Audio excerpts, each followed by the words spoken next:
Hello, and welcome back to theCUBE's continuing coverage of the AWS Financial Services Symposium 2025 in New York City. I am Scott Hebner, and thank you for tuning in. Today, we'll talk with Rohit Jayachandran, the head of banking and financial services at Mphasis, and Suresh Nair, the Mphasis partner for consumer banking. So, guys, welcome to both of you. Thank you for being here. Thanks, Scott. Nice to be with you here today as well. Yeah, I understand you've been enjoying the East Coast here in Connecticut, New York, and our great weather. We're glad that it's not 100 degrees on Memorial Day, so that way it's okay. But we'd have been happier with 85. Yeah, well, I'll take 85. I'd rather have the heat than the cold, but we'll get there. So anyhow, for our audience, let's just start with the big picture here.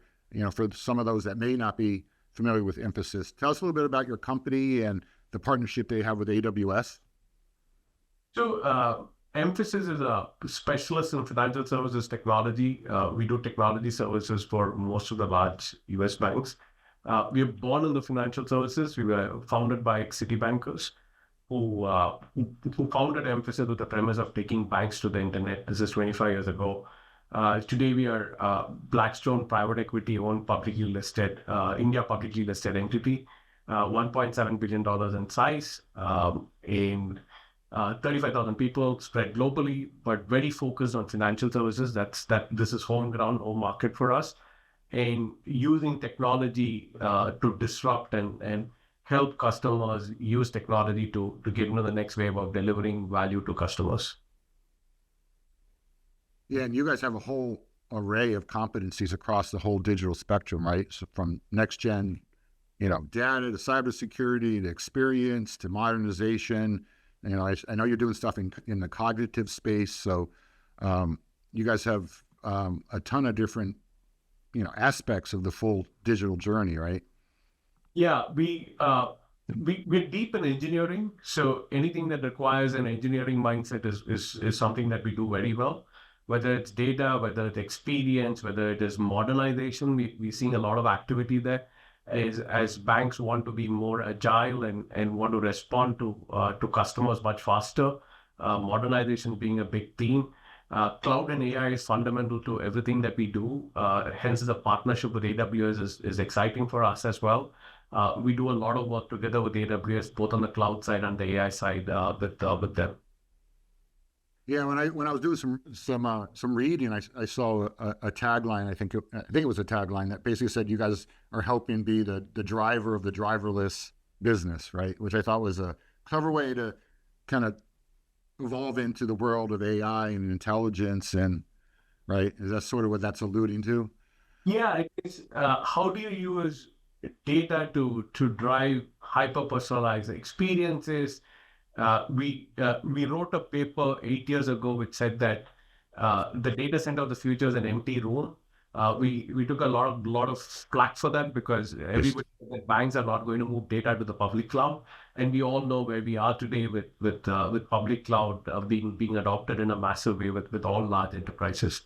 So everything that's deep, everything that requires engineering, everything that requires hyper personalization, data. Experience is all that we do very well, Scott. So where does Mphasis see AI reshaping the financial services industry? I mean, we've sort of gone through this phase of, financial services applying predictive models, and then we got into generative AI over the last several months. I think the future, I think we're just getting started, right? I think we agree, in our preamble, we definitely agree with that. So how do you see it reshaping financial services as we go through time here? Well, in our view, the last 12 months and mostly calendar year 24 was all about POCs, pilots, seeing what you could do with AI. In 25, we are seeing a lot more mass adoption in a production environment at scale. If you look at financial institutions, a lot of these institutions are long tenured institutions. If not for decades, if not for centuries, they've been there for decades. A lot of the knowledge that's there is there in documents, is there in code, it's there in the business process is there in documents, emails, different unstructured data. So one of the big focuses where we are seeing a lot of success with customers is how do you encode all of that in a knowledge graph? So the first scope of work that we are seeing a lot of success is encoding institutional knowledge that is not otherwise available in a computer understandable knowledge as a knowledge graph, right? Then once you do that, your legacy modernization becomes easy because the longest pole in legacy modernization is understanding what's there in legacy. Because if people have often retired out of the bank or the institution, there's no documentation there. So we're seeing a lot of success with using AI to understand what's there in legacy systems. Once you understand and build the knowledge graph, we're seeing a lot of value of that outside the modernization.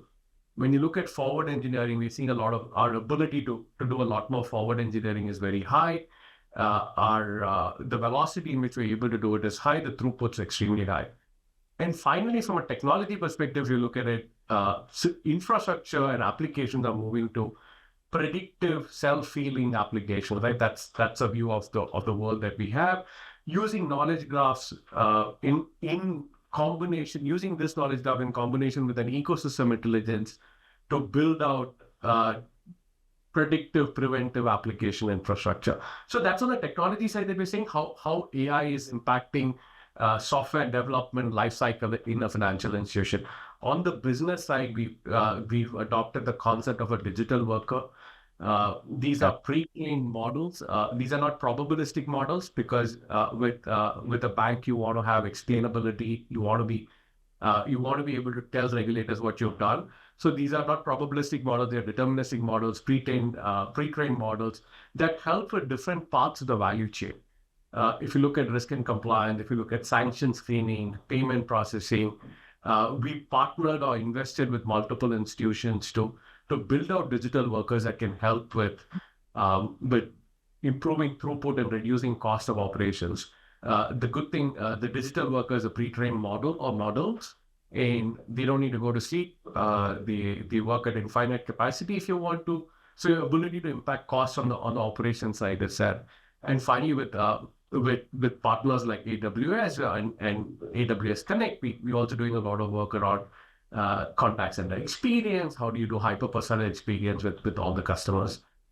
We are super excited about technology and where we are today and how AI is enabling disruption. And we like to call it disruption, but it's enabling superior value to all our customers. That's been a big focus for us. Yeah, and Suresh, we were talking before we got into starting the interview here about, you guys recognized that you had to move beyond, statistical probabilities and correlation-based, traditional AI and complement with these knowledge graphs. And this goes back some time, doesn't it? It does. Actually, if you look at our history, we've been winning awards for the use of the applied use of AI, even when we were still doing machine learning, deep learning kind of stuff. We've been part of initiatives where we've been encoding banking data into standard formats. So, for example, as part of the EDM Council's work, where we were looking at creating a foundational definition model for data, right? So because of that, when we encode knowledge and data, it's done with rigor. It's got the banking definitions baked into it. And going back to some of the topics that Rohit was talking about, when we look at using AI, we focus on tasks. We take individual tasks, and we're able to precisely define what the purpose of a task is, what the outcome of the task is. And then when you apply AI, it's much more, as to Rohit's point, it's deterministic. You know exactly what it's going to do. You can defend it with the regulators, and you don't have, even with RAG, where you're using current data to drive the way the AI engine behaves, you can still end up with hallucinations if your definition is too broad. So we've got a lot of expertise in narrowing the scope of what the task is and what the data addresses so that it's perfectly applied to the situation at hand. Yeah, I spent decades at IBM in the software business there. And if there's anything I've learned is, and I've been making this point on several of these, is that what happens in financial services happens elsewhere. In other words, when you're solving these really complex problems, fast moving, highly regulated. A lot of the innovation happens in solving tough problems. And I think you're right. What I've heard in financial services in particular, and it's true in life sciences and other highly regulated industries, is that correlation alone is an incubator for hallucinations and bias and things of that nature. So you've got to, if you want to move into the world where AI is helping you make decisions, knows how to adapt to changing conditions, and is explainable, right? And you need explainability so that people can trust it, because if people don't trust it, they're not going to use it, right? Right. Yeah. Trust is the currency of innovation these days, and it all starts with explainability. So you guys have taken the generative AI and the predictive models, complemented that with the knowledge graphs, Yep. and now are creating deterministic models, which I think you guys are referring to AI agents and agentic AI. Is that fair? So if you go one step further, right, one of the things that, I mean, just as Rohit said, we had this prediction 7 years ago that the future of the data center was an empty room. The same way we have this prediction that the application of the future would be assembled from task level capabilities. It's a very different way of looking at it from the way that we do it today. A simple example, right? If you take know your customer. So today, if I build my customer data repository, I have a group of people sit with the business, figure out what the data means. But the regulators have said, if this is a service that you're offering, this is the kind of data you need to collect about your customers. What if we could dynamically create the KYC capability from that definition? So every time the regulation changed, what you gather would change.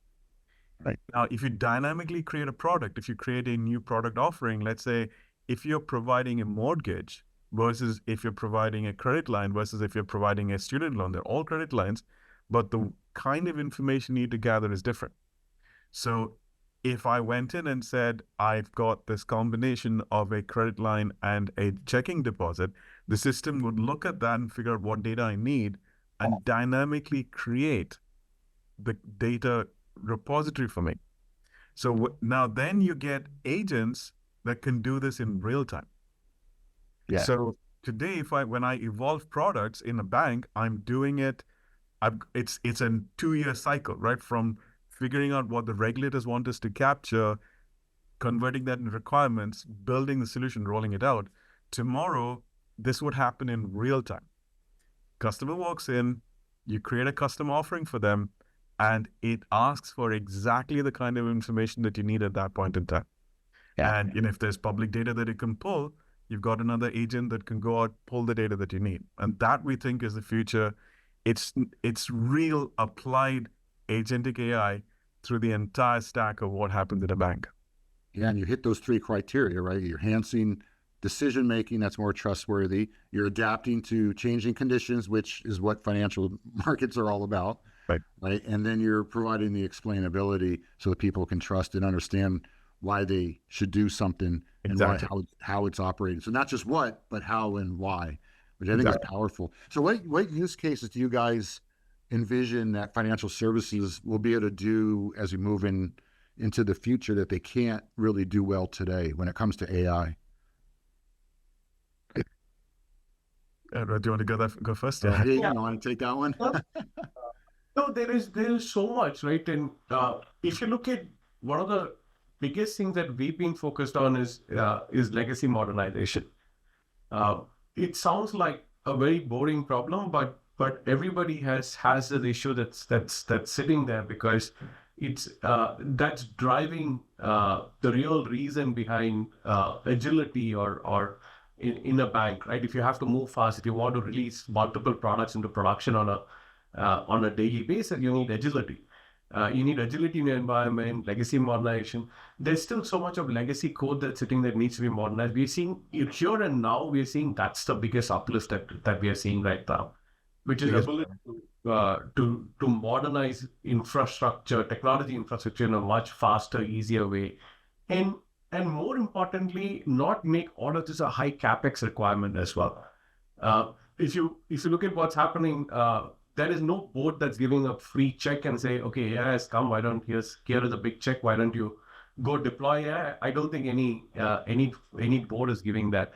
So, how do you use AI to find savings in an environment? Uh, Look at an environment, use your AI agents to find savings, and use that to invest in some of the hard problems to solve for. Some of these are very near term problems that we are solving for the big banks. If you go future, if you go to the future slightly further out, I think there's a big focus around delivering hyper-personalized experience to customers who interacts with banks, because we think banking's changing a lot. Every bank's becoming a travel company. You see the lounges in the airport. So Yep. as they become much more consumer oriented, which needs a lot of hyper personal experiences, a lot of that's going to be much more easily delivered and possible because of AI. So And, what is the sorry, just to add to what yeah? Rohit was saying, I think um, banks today are very uncomfortable with data that doesn't belong to them, right? If you look at why do we find a Google or a Perplexity as a great place to start when you go to the web is they're able to find pieces of information that comes from outside of their ecosystem and then present it to you.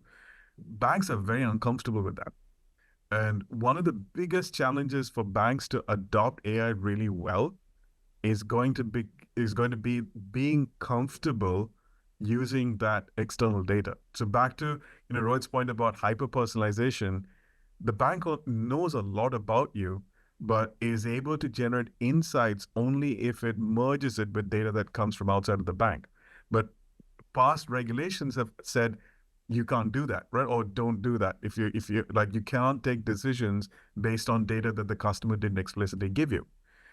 Striking that balance where we make AI valuable, deliver valuable outcomes to customers while not compromising the trust that we have in a bank. Would I trust Google with my money? Would I trust Citibank with my money? Right. It's different, right? So, but how do you build that into the AI ecosystem?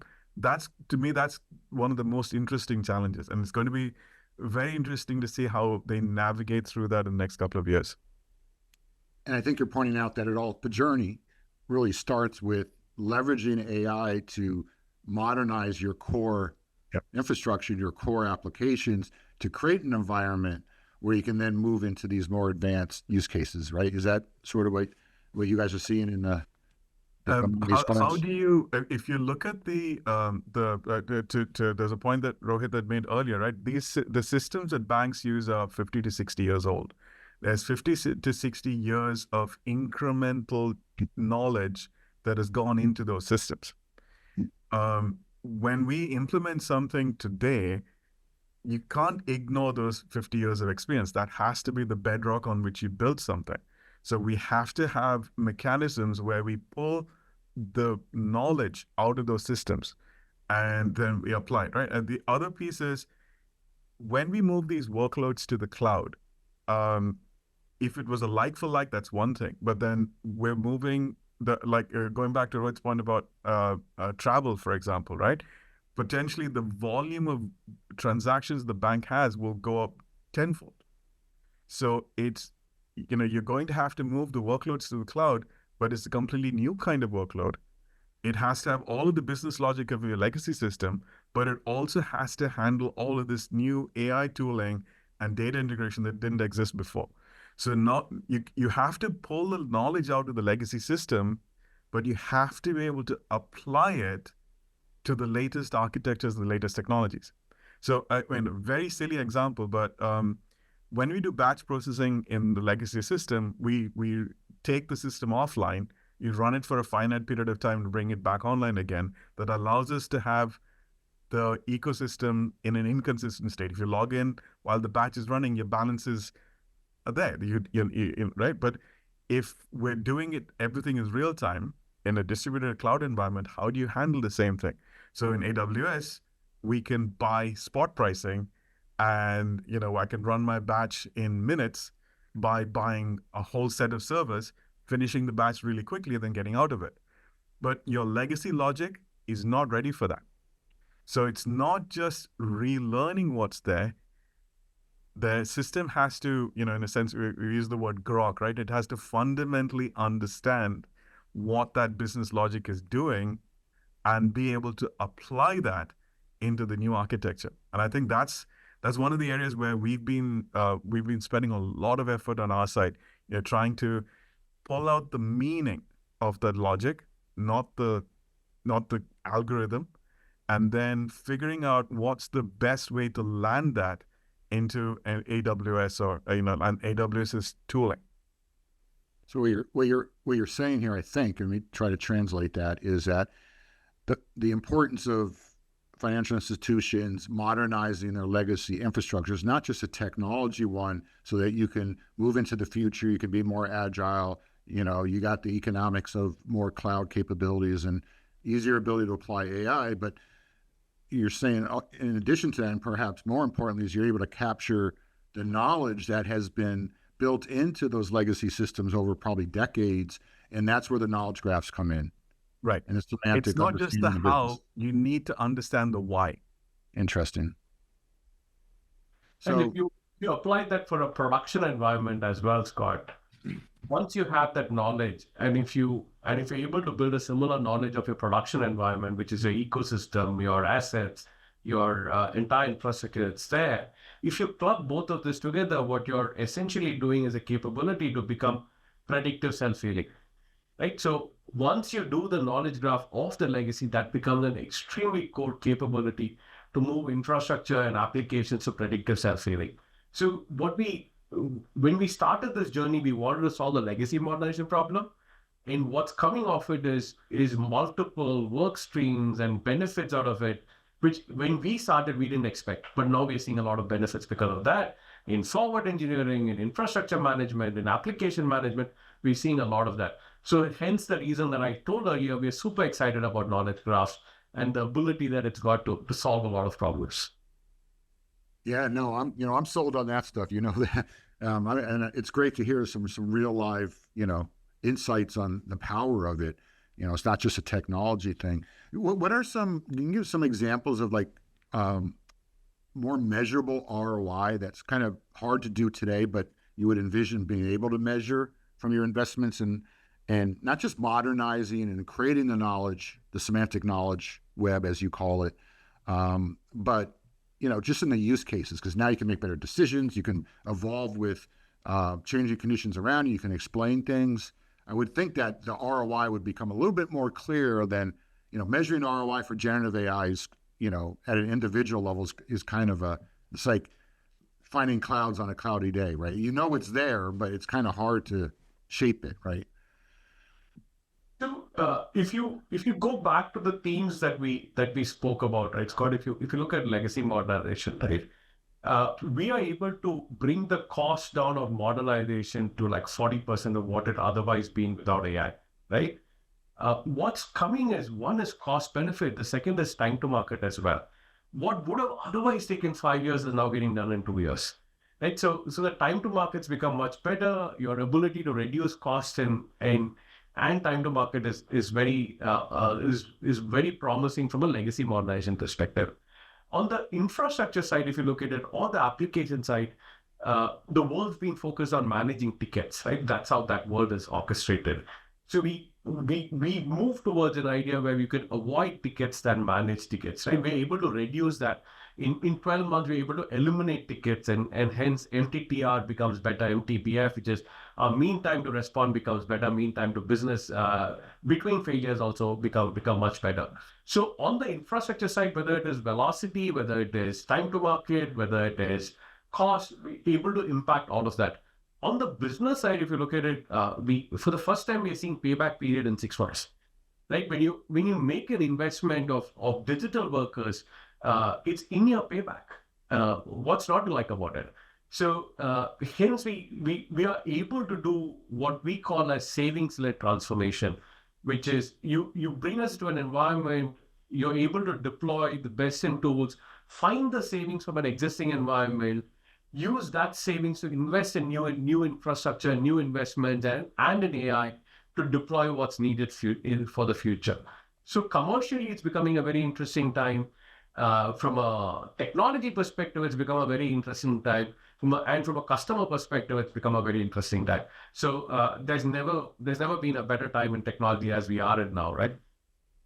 And So I think to add to that, one of the other things that our CEO says all the time is that that this AI is not really going to replace people, but people who know how to use AI well will replace people who don't. right. And I think one of the measures we're increasingly using is how is this enhancing the quality of life, the quality of the service for stakeholders, right? It could be employees, it could be the customers, it could be the shareholders in the bank, but look at measure it in terms of value delivered to stakeholders, right? And we've been spending a lot of effort. So developer productivity, we go the other way and look at developer satisfaction with the kind of work that they're doing. So a lot of people focus on, can I get rid of developers? I use vibe programming and I don't need developers anymore, right? But it's more than that. We look at, are we taking the boring work away and helping people do the valuable work? And I think that's become one of our big measures as well. Yeah, I like the phrase you said about it's workers that understand how to use AI that are going to replace workers that don't. And I'm with you on AI is going to provide superpowers to people. It's going to allow you to do a hell of a lot more, be more creative, more innovative. It's going to elevate everyone's value so you can do more, right?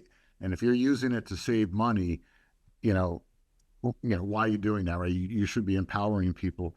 I think the other phrase that you guys hit on here too that I like to use, which is there's no AI without an IA, and IA being an information architecture, which in my terminology means the semantic understanding of how things really operate and the unique knowledge that your business around your customers and your partners have, which is different in every business, right? And I think you guys touched on both of those. So before we wrap, what would be, I'm sure there's a lot of financial services firms that are listening into this. What would be your advice here on, what to really be focused on now going forward, assuming that there's been some investment and some use across the business in generative AI? What's your advice to them? So from our perspective, this is an opportunity to solve the hard problems which have never been solved in the past. We are seeing a lot of tools, technologies, and commercial models that are available to solve that. I think, and these hard problems prevented agility in enterprises, and all of that can be solved. And one is agility, and second, this also creates the right foundation for going forward as well. There's only so much you can move if your core bank is not agile enough. So you have to solve for the hard problem, and now we've got the right tool sets that's available to solve some of the hard problems right now, and that's why this is exciting. Yeah, it's going to be a fascinating time going forward. I mean, we've been through a lot of technology transformations. This one's moving warp speed and much more meaningful. We went through interconnecting everything to instrumenting everything to now all the intelligence, and I think the impact here is really to come, right? So, all right. Well, look, this has been great. It's time for us to go here, but this has been really interesting and very meaningful, actually, conversation. So, thanks so much to both of you for coming on theCUBE. It's been a pleasure talking with both of you. You're watching theCUBE's coverage of the AWS Financial Services Symposium 2025. You can visit thecube.net and siliconangle.com to watch all the interviews that are part of the broadcast. And we'll be right back after this short break. We are the leader in enterprise tech and analysis. We'll see you real soon. Thank you for being a part of the show, guys, and thank you all for watching.